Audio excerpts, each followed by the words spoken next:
everybody, it's Abby Cooper and Lewis Cooper coming at you from our super duper messy upstairs office. Yeah, in case you haven't heard the news, I am teaching high school English this year. And so in addition to my normal books, I am now starting to assemble, wait for it, classroom library books. Okay, I'll stop saying that must be getting kind of annoying, but who's excited? I am. But clearly I have a ways to go.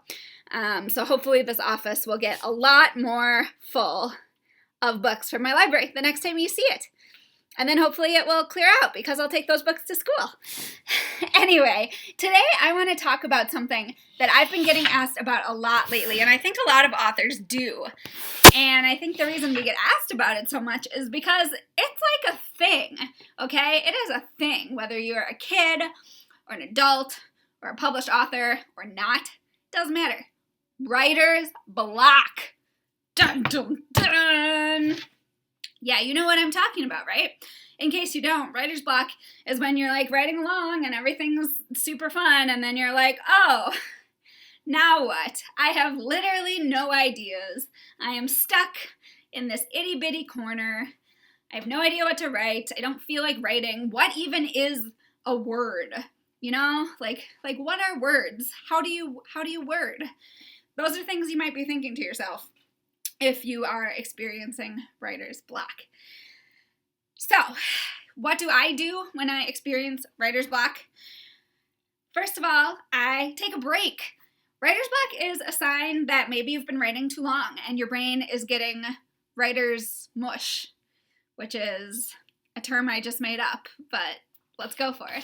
So writer's mush is when your brain is just like tired because you've been writing for so long and so well. And breaks are good. They like let your mush brain demush, unmush. I don't know the proper mushing word here. Choose the one you prefer. So that happens, but also sometimes taking a break can be the most beneficial thing because you will find the answer to the problem you're having in your story. You know, maybe for your break, you take the dog for a walk.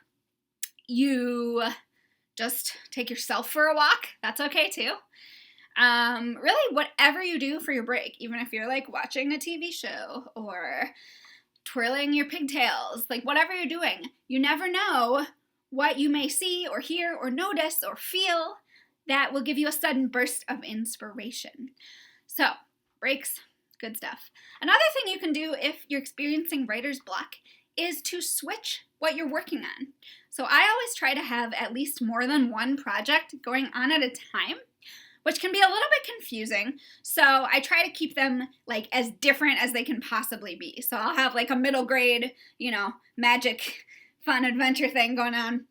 But then, you know, maybe I'm also attempting to draft a picture book. Maybe I'm working on a chapter book for younger readers. Maybe I'm working on another middle grade, but it's not like my typical thing. It's like something very, very scary.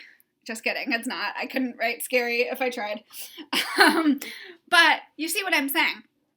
I try to have two projects going on that are different. So then when I get stuck on one, which does happen, instead of just, you know, hanging up my writer's hat for the day and saying, well, you know, forget this. Clearly I can't write. I should just go, you know, sit and twirl my pigtails and say, wow, being a writer was cool. I guess that's over now. No!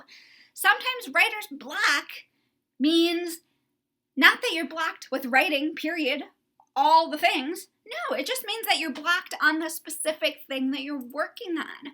So if I'm stuck on a thing, I will switch to my other thing, which is very different, and I might have a ton of ideas for and be able to write just fine.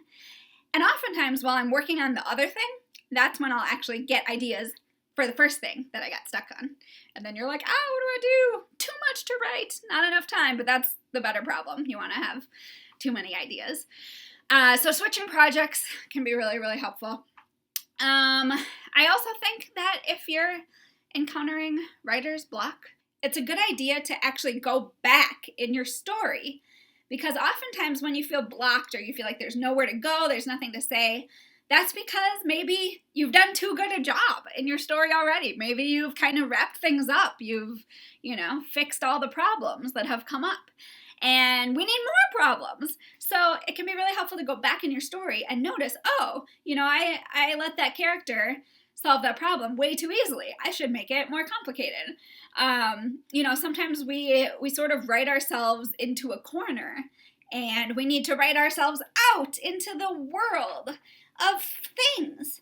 So, yeah, sometimes going back, because maybe, characters have solved problems too easily. Maybe, there's a subplot or a situation that sort of has disappeared, and maybe you can bring it back in your draft. There's a lot of different things that when you go back and read, like, your last page or chapter or scene, whatever, there's a lot of things you might notice that could be different or continued or changed. So sometimes even just changing one little thing in the past page you've written can really open up a lot more ideas and things to do going forward. So I hope this has been helpful. I am Abby Cooper. That is Lewis Cooper.